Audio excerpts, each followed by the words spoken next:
So, um, Natasha she is the director of consulting at the Sasha Group, where she has been integrating consulting psychology into the business of a marketing firm. And if you've ever had an internal role, particularly where it wasn't filled with applied psychologists, you know the kind of selling that you have to do internally and building business cases and making this work we do seem friendly to people and exciting and add on value. And so she's been doing that for quite a period of time, and that's an exciting conversation in itself.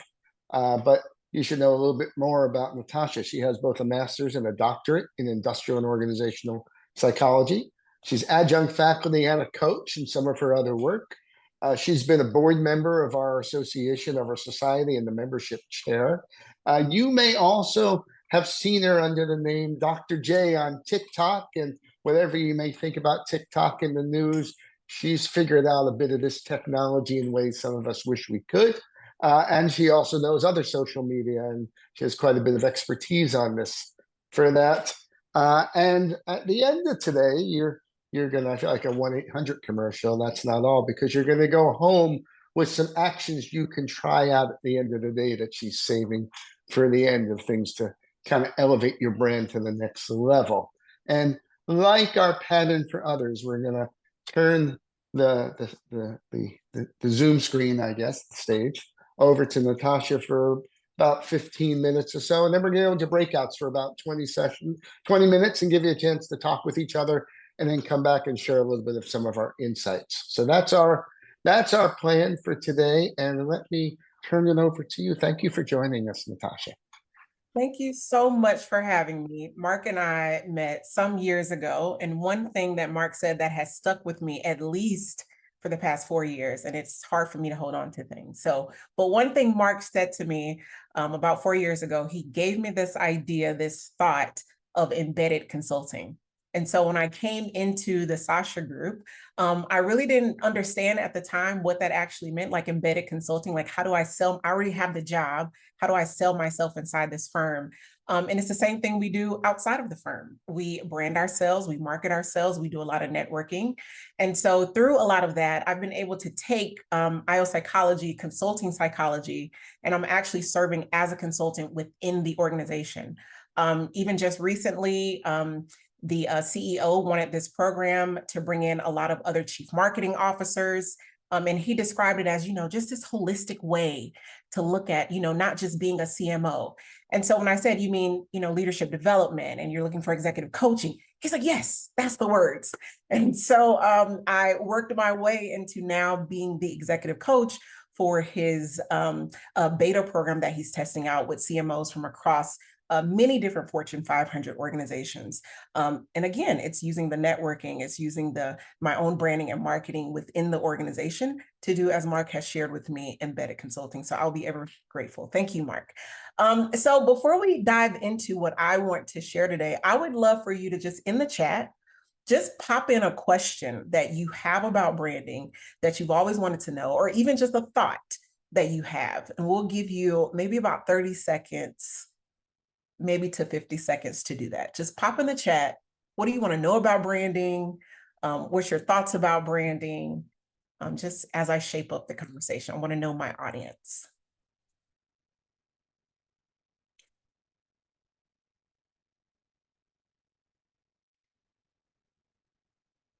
Do you brand a person or as a company or firm? Julie, I love that. Have some thoughts there. Using the proper color scheme, Moultrie, yes. What's the best way to market ourselves as consulting psychologists? What has worked the best? Love it. Branding is a great way to show who you are to people that don't know you. Yes. What are key ingredients for branding? You keep over brand with the change of time. How to do impact. I love it. I love it. I love it. All the other questions, Sunny, how often should you update your branding strategy? Love it. How do you do business development? Love it. What are the main reasons to use TikTok over Instagram as an IO? Love it. I love all of these questions. And as they continue to come in, hopefully we can, Karen, get these afterwards. But I believe that what I'm going to walk you through today is going to answer a lot of these. And it's simply because a lot of the brands that I've worked with, whether it's a company, whether it's a business owner, entrepreneur, whatever it may be, they are also asking these questions day in and day out. So I'm going to give you like a quick synopsis of how we are viewing at my company, how we're viewing social media, but then I'm also going to make it very contextual to us as consulting psychologists. So let me share screen here. And if at any point something is not clear, no worries. Feel free to ask, pop it in the chat. Okay, can everyone see my screen? Thumbs up, love it, thank you. Okay, so here's how we are seeing the digital space in 2024. And the first thing that probably is popping out to everyone is TikTok. I am not going to recommend you all get on TikTok today, okay? I'm not trying to scare anyone away. But if you are interested in TikTok, I would love to talk to you about that. But the goal here is we are constantly looking at where is attention. And the reason why that's important to you, even as consulting psychologists, is if we are going to show up in this digital space and we are going to market ourselves in today's world, 2024 and beyond, we have to understand where attention is. And I'll give you one example. If any of you have ever heard of Dr. Orna, she has a show on Showtime, and it's the couples therapy. Raise of hands, has anyone heard of Dr. Orna on Showtime? Well, she's a clinical psychologist, I believe, and she does live therapy on a show on Showtime called Couples Therapy. I encourage you to look it up. The only way that I heard about this show was on TikTok. Well, interestingly, I went to Division 39's conference a couple of weeks ago. It was in DC. And I think the title of the conference was Sex, and they were just trying to get information, resources, all the things to discuss these, to help their clients deal with what's happening in the world today, especially as it pertains to sex. And Dr. Orna was there giving she was a guest speaker on one of the panels. And so I especially wanted to go see her. And when I met her, I said, hey, Dr. Orna, I adore your show. Your show is amazing. Even in some of my coaching engagements, I've used some of your strategies and your tactics and just how you shape the conversation. And she said, oh, wow, you've seen it on Showtime. I said, no, I watch it on TikTok. And she said, I'm not on TikTok. I said, well, you go viral on TikTok all of the time. And so when I showed her on my phone, she was just taken aback. She said, I've never posted one thing on social media. And so the point that I want to make there to all of us here is that if we are not managing our brand in the social space, in the digital space, someone else is going to be doing that for us. So for us to understand and know where attention is today, which is in the digital space, is really important as we think about shaping our brand now and beyond. And you'll get these slides, so I'm not going to cover every single aspect, but just want to make sure that I cover some of it here. The other big thing is, if we understand where attention is, we also need to know that relevance is the biggest element in the room for brands today. When I'm saying brands, I know someone asked in the chat, do I brand a company or do I brand myself? You are your brand. All of us know that when we walk into a room, someone has already shaped their perception of who we are by how we walk in, the clothes that we wear, how we show up, who we're around. So when I'm talking about a brand, I'm talking about you, yourselves as the brand. So if relevance is the biggest elephant in the room today for your brand, how do you actually build relevance? We are firm believers at the firm that I work with, but I also am a very firm believer that platforms and cultures are the stages for actual consumer attention. And what do I mean by that? Just like Dr. Orna, who I think is amazing, she's not even realizing the huge impact that she's having on couples' relationships, couples that are in the workplace, couples that are married, couples that are just partners, couples that are, in families, all over the place. She's not even realizing the amazing impact that she's having by her videos being uploaded to social media. I'm sure she's probably fine in her practice and she's done well with that. But let's just say if this is your brand, right? And you understood that the attention is happening on social media where your videos are being uploaded. Well, if you got on there and you started to answer questions, you started to make comments, you even started to, maybe you want to spin off another segment. Maybe you want to write a book just for Gen Z who's having relationship issues. Maybe you want to do a course for people who are struggling with their family members. When you understand where their attention is and why relevance is so important, you can start to ideate ways on how to even build your business more broadly or elevate it in a way that maybe you haven't considered before. I've had many questions, or not many questions, but many conversations with consulting psychologists, IO psychologists, many different types of psychologists who are interested in creating their own book or putting their own book out there. And I get the question of, should I self-publish or should I go with the publisher? And I honestly don't have the answer to those types of questions because I myself have only published my dissertation. But what I know is that there are many people that are on these platforms, whether it be LinkedIn, TikTok, Facebook, that are uploading PDFs to these platforms and they are selling them. So they're self-publishing on their own because they saw a conversation, they see where attention is, they are feeling a need, they are writing about it, and people are purchasing it, and their lives are being, the people who are purchasing it, their lives are being changed by it. So when you understand where the attention is happening, when you understand that, relevance is being shaped every single day by any post, by any group of people, no matter the title, no matter the degrees, no matter a lot of these other things, you start to see how you can expand your business. You can expand your business even more. So relevance also requires a new model. So we're going from brand down, which means there's no longer, I don't want to be absolute, but it's very difficult to argue that we now determine what the quality is that's going to be put out into the world.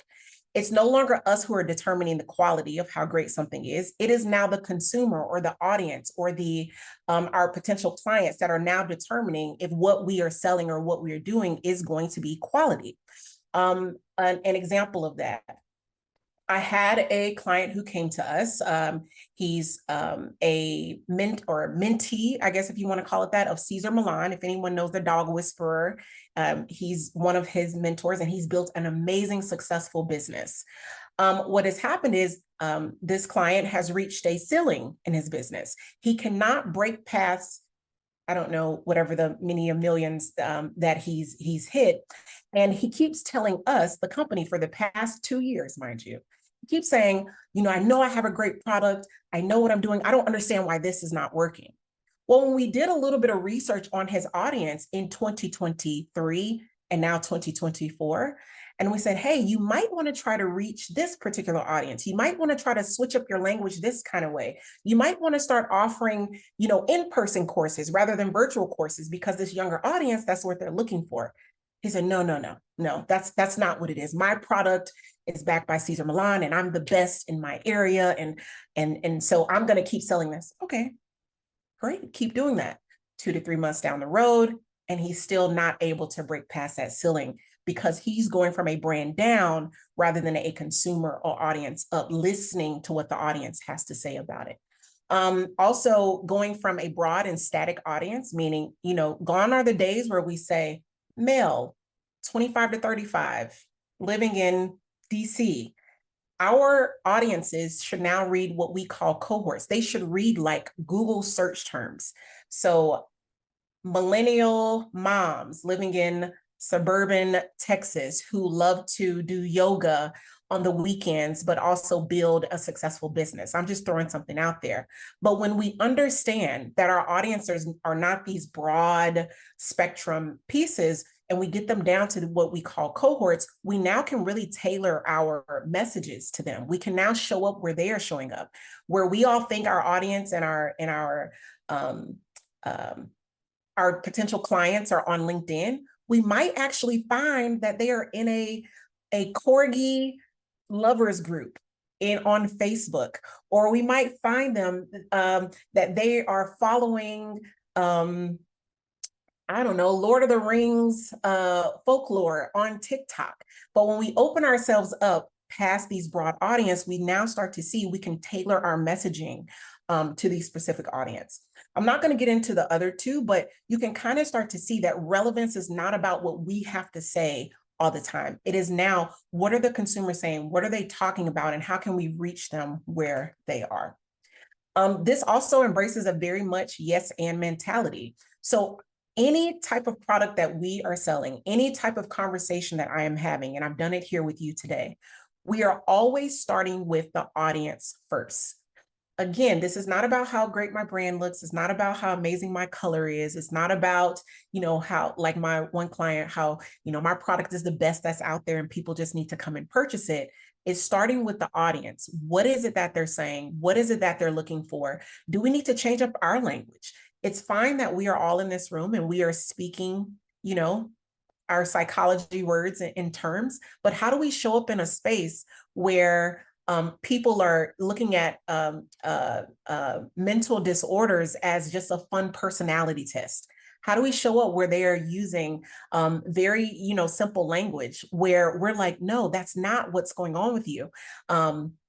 One piece, I was laughing with a colleague the other day, clinical psychologist, and they were saying, it's amazing how many people are self-diagnosing through TikTok.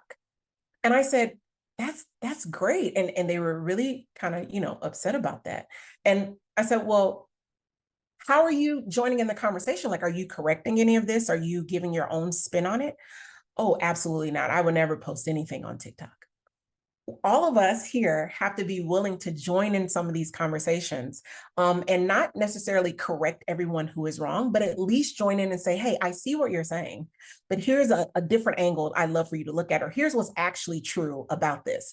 And you'd be amazed at all the lawyers and the doctors and these very, credentialed people who are on these platforms, even on LinkedIn, that are actually giving some valuable information and battling the disinformation, but in a way, again, that's talking to their audience. Once you understand who the audience is, you then want to understand what is happening in culture. We know, I'm not going to call out anything specifically. I don't want to trigger anyone, but we know that there are many things that are happening in the news. There are many things that are happening across industries. How can we embed ourselves in the conversation and provide some thoughts and provide some feedback? Sunny Lampasso, who's on here, who's a very good friend of mine. Maybe that's another conversation for another day, but her and I have been doing a lot of work together. And just seeing Sunny, if you don't follow Sunny, you should go on Instagram, follow Sunny Shaping Success on Instagram. Sunny is reaching an audience in a powerful way that she gets messages all the time. No one understands my group like you understand my group. And Sunny started from understanding the group first and what it was that they were looking for. And now she's able to provide products that is the most unique because there is no other consulting psychologist that is doing this type of work. So audience, understanding what's happening in culture, then you're tailoring your message to them. That's just contextual creative. That's just putting the message out there. And then once you put the information out there, again, even if it's on LinkedIn, you're taking the engagement that you're getting, negative or positive, negative feedback or positive feedback, and you're using that to inform your learnings. So I have a couple of other slides here, but before I go, let's see what I was going to share here.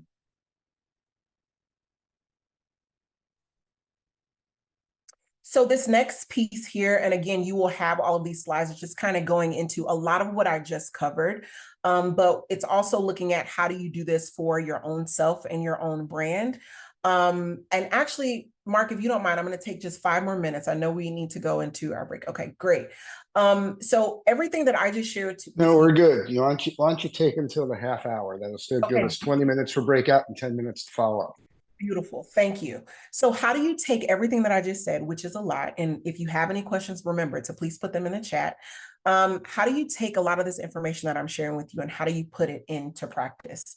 So again, social media has changed the game of modern brand building. This is no longer, or not no longer, I won't say that. Word of mouth is amazing. Again, even within my own company, I'm able to get these different opportunities internally because it is by word of mouth. I was able to impact this team. I was able to be brought in on this client. I was able to make this sort of change. And so people are learning about that. So don't want to negate the power of word of mouth. It is still very powerful. However, just imagine if locally, right? Let's just say I'm here in Florida, in Jacksonville, Florida specifically. I'm a consulting psychologist that just moved here, and I'm trying to, get my fillers out there.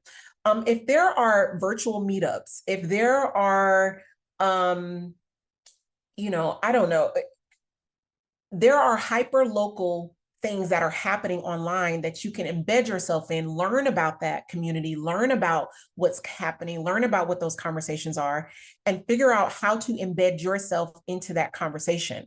Should you go to some of these meetups? Should you post research articles that help people understand how the brain works when it comes to leadership or teams or organizations? Think creatively about how you can embed yourself in these conversations. Additionally, there are many conferences or local get-togethers or even Toastmasters groups or wherever that is that your audience hangs out, that they would love to have you on their podcast. They would love to have you do an article for them. Whatever that is in a hyper-local way, how can you get yourself in the conversation and still do it through local, yes, word of mouth, but also through social media as a starting point? Because believe it or not, right? We all know if someone tells us about maybe someone we haven't seen before, what is the first thing that we're going to do? We're going to pick up this little thing right here and we're going to search for them. If someone is searching for you, just like with Dr. Orna, are you managing your brand across social or is someone else doing that for you? So we want to be the ones who are managing that brand. I kind of already shared with you this on the upfront. So how did we envision this coming to life for a particular client? Our goal, again, we start with the audience. Who is your core audience? It's not just chief operations officers at a Fortune 500 company, which is the core audience to over here to the left. But what is it? Is it IT decision makers who are seeking an executive coach that understands the industry? Is it HR leaders who are looking to streamline employee communication? Is it marketing teams who are looking to amplify a brand, but they can't get it all together. And so they need someone to come in because their team is very dysfunctional. You start to see how it goes from just this one big, broad audience, and it breaks down into these smaller audiences, looking at local market signals, looking at what the business priorities are, including some of those demographics and those psychographics, but also what are the social conversations that are happening. For this particular client, and for those of you who came to our session about 2 years ago when Bill and I spoke, we talked about business to business, right? A B2B strategy, which is you just having a solid understanding of the priorities and challenges that your industry is facing, and then switching it to a B2C strategy, which is really focused on a business to consumer. By understanding both of those or by having those within your company, you now can start to see how that drifts down. This third part right here in the center, this is the sort of broad audiences, but then you start to break those down into more focused cohorts, as I talked about earlier, and you even start to see how your messaging would change when you are talking to them. And then this right here, again, you're going to get this these slides, but it just shows you how if we take on the left-hand side, employees influencing the generation, and then we see that conversations are happening where people are using corporate skits to unveil frustrations people feel but don't really say, how that turns into a piece of creative content. Now, again, this is on TikTok. I'm not saying you should get out here and be funny and quirky like myself on TikTok, but how can you inject yourself in the conversation with understanding the audience, with understanding what's happening in culture, and then creating something that's relevant to your audience. And I think I'm going to stop right there because I've thrown a lot at you. Let's pause the screen share here. This is the last one that I want to show you. So put simply, here's what this looks like. You have your industry, which we all would know as consulting psychology, executive coaching, OD, whatever you would call the industry that you would say that yourself is in. You have the world, which is pretty much what's happening around us and how can I inject myself in the conversation. And then you have your particular brand. What is the unique piece that you're offering? Not necessarily that no one else is offering. We are all offering many of the same things, but how is our brand going to show up differently than what my colleagues or competitors are doing? That is going to be your unique sweet spot right here, your expertise and your point of view.